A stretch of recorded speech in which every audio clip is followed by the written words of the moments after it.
On the news, TUC casts doubts on new minimum wage before Workers' Day.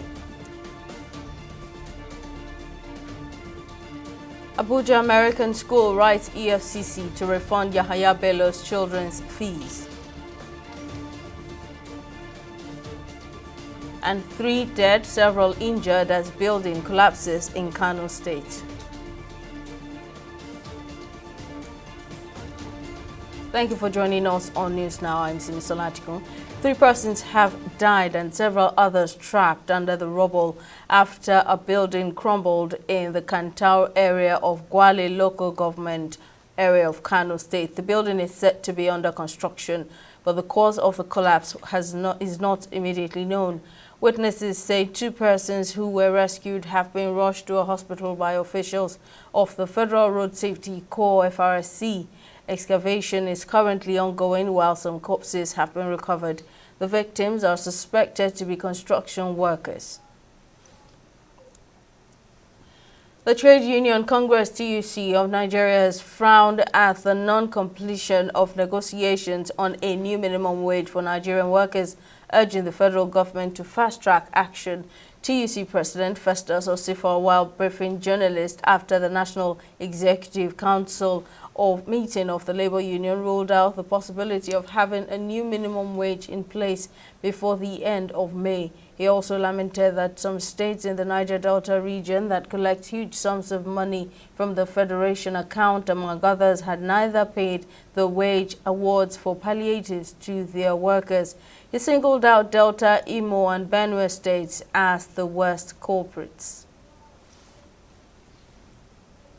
The American International School in Abuja has asked the Economic and Financial Crimes Commission (EFCC) to provide authentic banking details for the refund of fees paid by the children of Yahaya Bello, the immediate past governor of Kogi State. Bello allegedly paid $720,000 in advance as fees for 5 of his children from the coffers of the Kogi State government. The children are in grade levels 2 to 8 at the school. In a letter addressed to the EFCC, the school says the sum of $845,852 has been paid in tuition since the 7th of September 2021 to date. It added that the sum to be refunded is $760,910 because it had deducted educational services already rendered.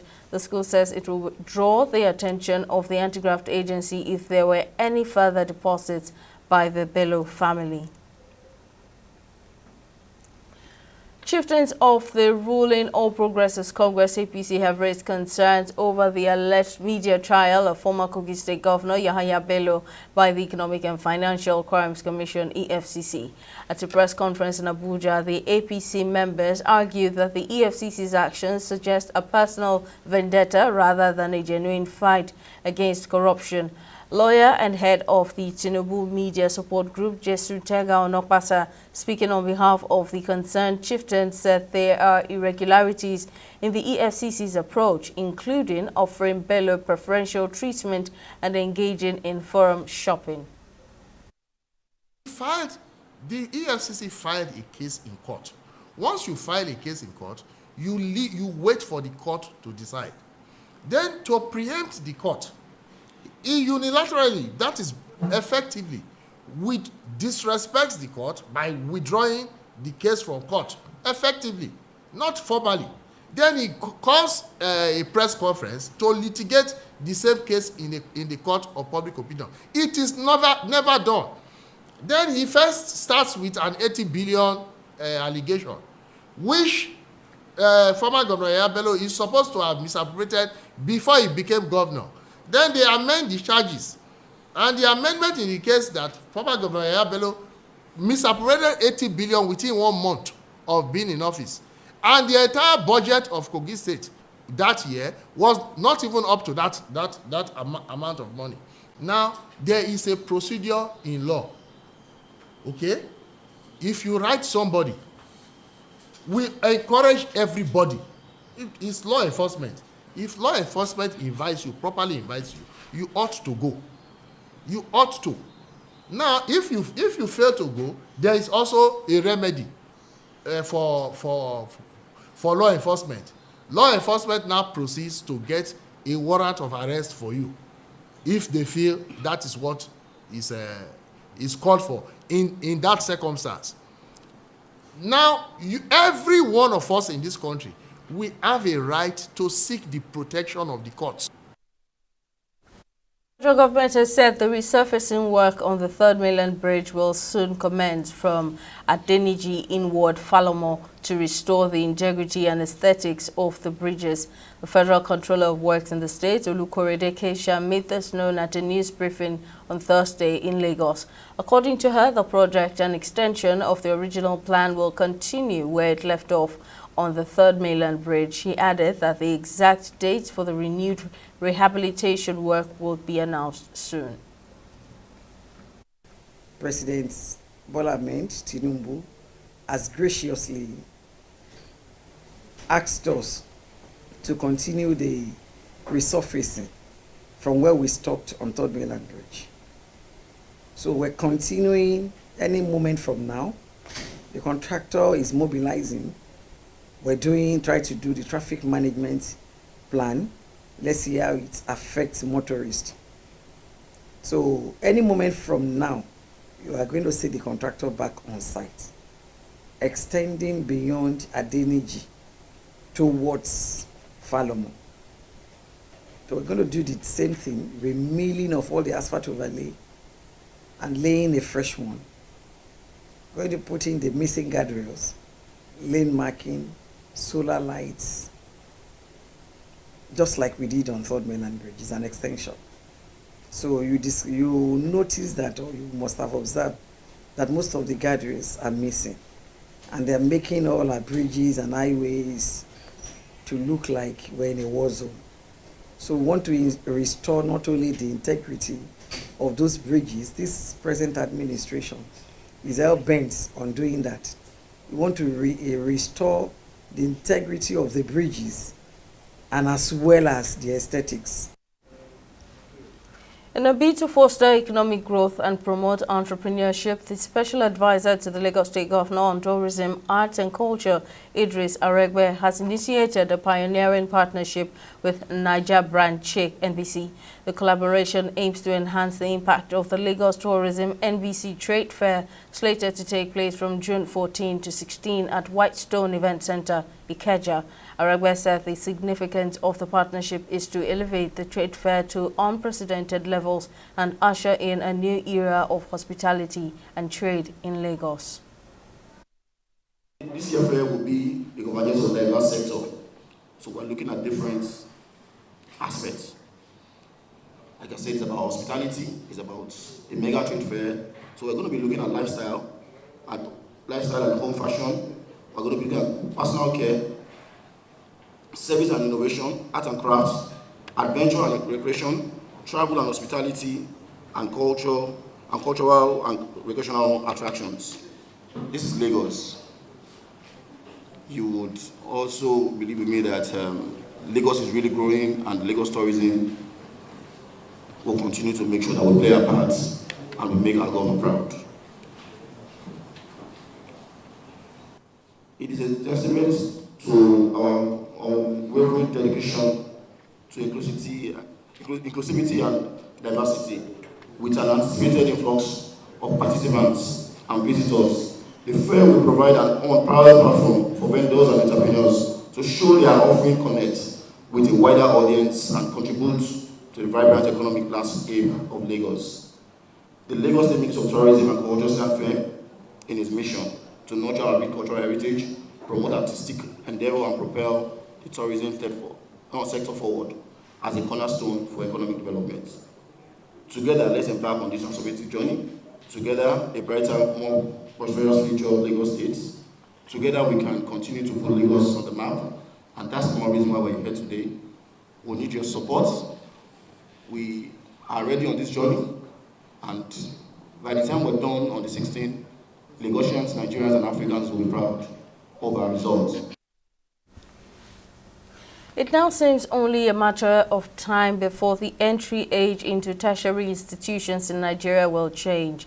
The federal government is proposing to set the minimum age requirement of 18 years for admission into tertiary institutions. It's a move that touches on multiple facets of the country's education system, from the expectations of parents and the aspirations of students to the operational challenges faced by educational institutions. Our correspondent Tamilore Akikwole examines the situation and files in this report. The federal government, through the Ministry of Education, has proposed setting the minimum age for university admission at 18 years.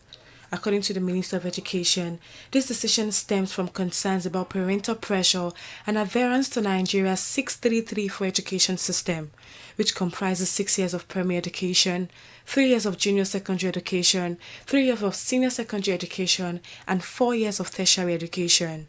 The issue has generated heated and diverse reactions. I'm supporting it. It's really making sense. Because when the children, underage children, are sent to the universities, some of them are not really ready to leave the houses. They are not ready to face the world in the tertiary institution. Most of them are not ready. They are underage. They are still babies, 14, 15, 16 years.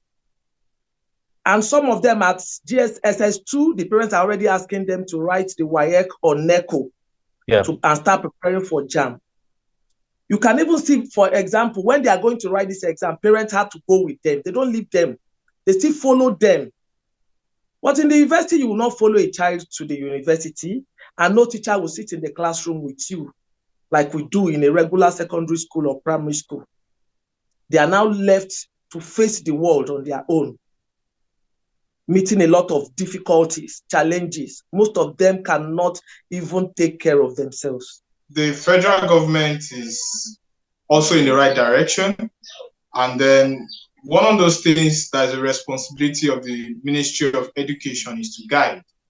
It should not be to say that this is a must for every child to be 18 before they can gain admission. However, there should be consideration for gifted students. Some parents have voiced their opposition to the proposed policy, citing concerns about the disruption it will cause to their lives and the education of their children. They argue that they have organized their lives based on the current system and that changing the admission age requirement will be detrimental. For the parents, they've already organized their life. They've already set up that they are going to have their retirement at a certain age. Then this kind of law will just come in and thwart their own effort, all their plans and everything. That would not be good for parents. Why I also say that I don't like it is not a good one is because there are some children that are very brilliant in nature that can even multitask other than other children. So what that means is that those children at that categories can even get to the university level beyond that, before their age. Yes, I agree that when a child is, an adult, our law recognizes an adult from the age of 18. That is fair enough. But the way our country is now, that's not is not practicable. We need to do a lot of work for us to get to that place. There are so many questions. It's going to raise so many questions. We all know, for instance, that when it comes to employment at the entry level, there is discrimination, there is age discrimination. Sometimes employers will say that if you are above 24 years as a starter, you should not apply for some jobs. Sometimes they say 26 years, 27 years. Okay, so these are some of the things we need to carefully consider. For now, the government has not issued a formal document on the issue. That might happen soon, and there is no doubt that more reactions will follow in the coming weeks.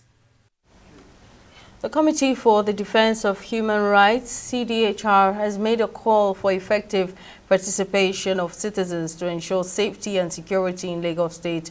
The group made the call at their third edition of Citizens Accountability and Right Forum. Speaking at the event, Chairman of CACOL, Debo Adeniran, says the forum was organized to ensure that the common man on the street is not shortchanged by the government's policies. He says this will encourage an all-inclusive implementation of government's policies in a bid to enhance the socio-economic well-being of Nigerians.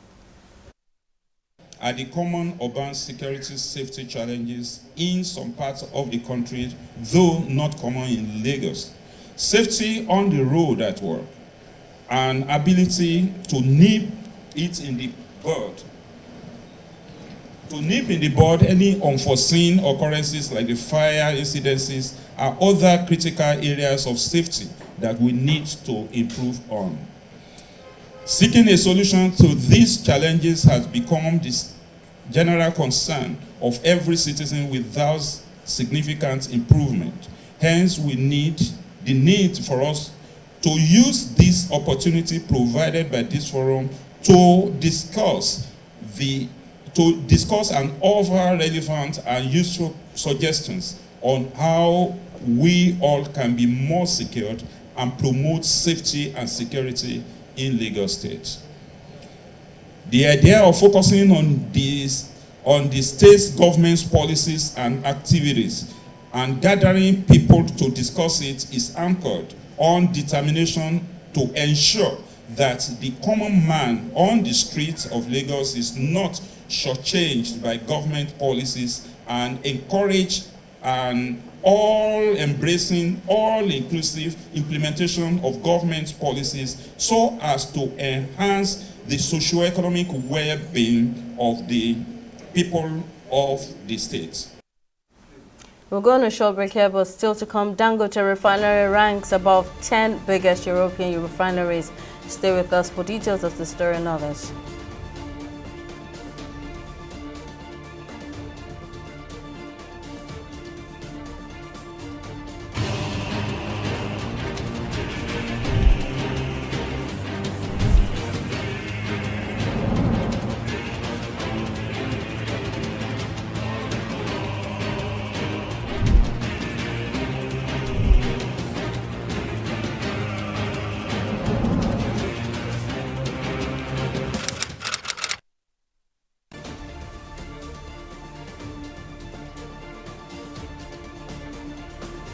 Welcome back. Here's a recap of our top stories. The Trade Union Congress of Nigeria, TUC, has expressed disappointment over the stalled negotiations for a new minimum wage for Nigerian workers, calling on the federal government to expedite the process. TUC President Festus Osifo conveyed the organization's frustration during a press briefing following the National Executive Council meeting of the Labour Movement. He also ruled out the possibility of implementing a new minimum wage by the end of May, however, saying there is the urgent need for swift action to address the issue and provide fair compensation for workers across the country. We also told you that the American International School of Abuja has made a formal request to the Economic and Financial Crimes Commission (EFCC) for the provision of authentic banking details to facilitate the refund of fees paid for the children of Yahaya Bello, the immediate past governor of Kogi State.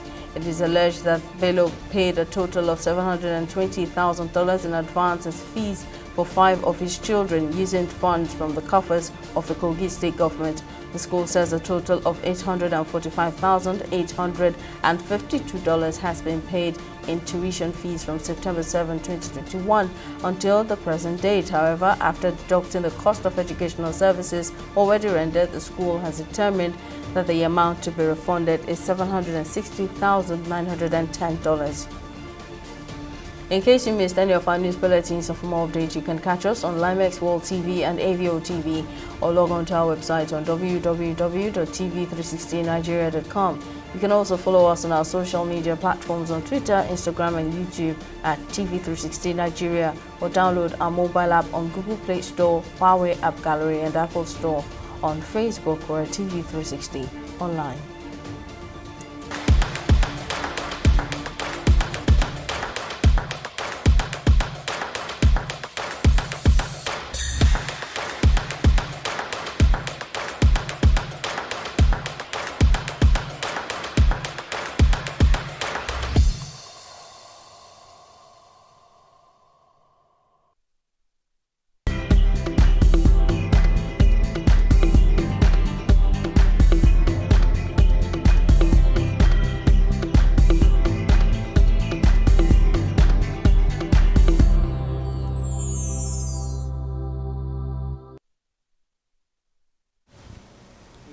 Well, let's join Okoyemi Owosheni for the latest in the world of business.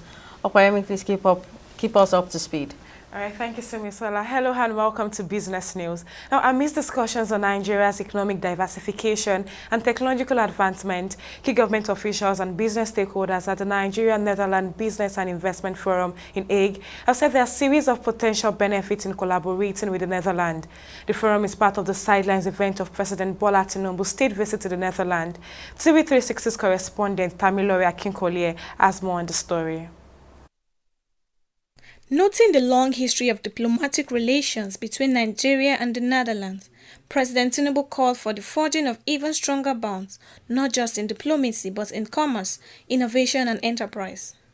Despite its relatively small population, the Netherlands leverages technology to drive agricultural growth, a model Nigeria aims to emulate as it further diversifies its economy. We in Nigeria will have the available land, but our most problem is that the land is shrinking because we have a huge bulging population. There's habitation encroaching on farmlands. So what we need is increasing yield per space. So increasing yield, and that's technology. Good seeds, good fertilization, good cultivation, and good harvest. And that is, I think, where we can now derive the knowledge and transfer knowledge from Netherlands to the Nigerian space. On his part, the Minister of Digital Economy said the Netherlands scholarship programs, especially in the tech sector, present opportunities for partnership in Nigeria's pursuit of leveraging AI for economic growth. One of the two things that we've identified in our earlier meetings this morning is actually partnership around talent, right, where the Netherlands has a program that is focused on providing scholarship opportunities for young people in specific sectors, especially in the technological space. So we're looking to work together in that space. As you also are probably aware, Nigeria is prioritizing artificial intelligence, and Netherlands has significant interest in ethics when it comes to AI, as we go on the drive to use artificial intelligence to drive productivity in our country. Business owners present at the gathering expressed interest in investing in Nigeria, citing the country's support for technology, localization and commercialization. The most interesting thing is the fact that we've met, companies, both the ones that already have years of operations in Nigeria, like KLM and Co. And then we have new companies trying to come into Nigeria.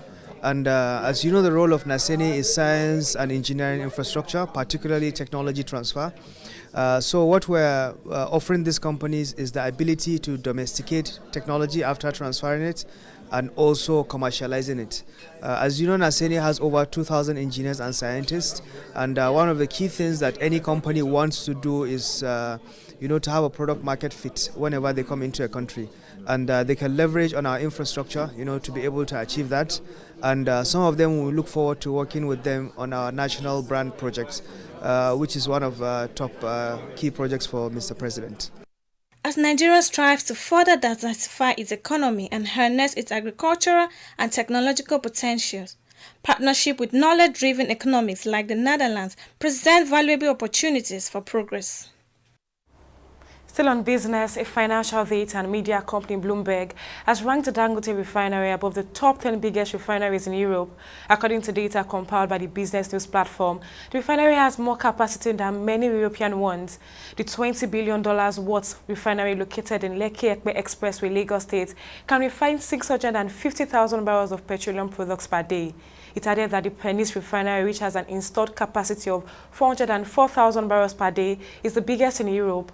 The barrels per day refinery in the Netherlands has a capacity of 380,000. Bloomberg also reported that the Goi Energy ISAB refinery in Italy was built with a refining capacity of 360,000 barrels per day. We'll go on a short break and be back with Stock Market Report.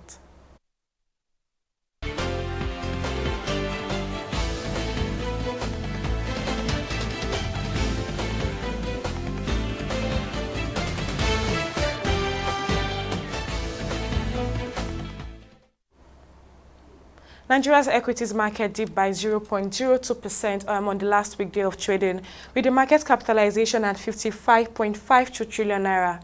The market breadth also ended on a negative note as 18 stocks advanced and 20 stocks declined. On the losing side, Zenith Bank came out last with an end-of-day price depreciation of 10.44% at 32 naira 60 kobo per share, followed closely by Sovereign Trust Insurance, which closed at 0 naira 36 kobo per share.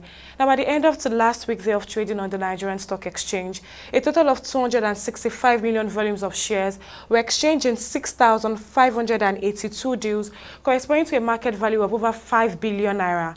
Now, compared with the previous NGX trading day, that's Thursday, April 25th, today's data shows 11% decline in volume, 23% decline in turnover, and 11% decline in deals. Now, it's way to our select global stock.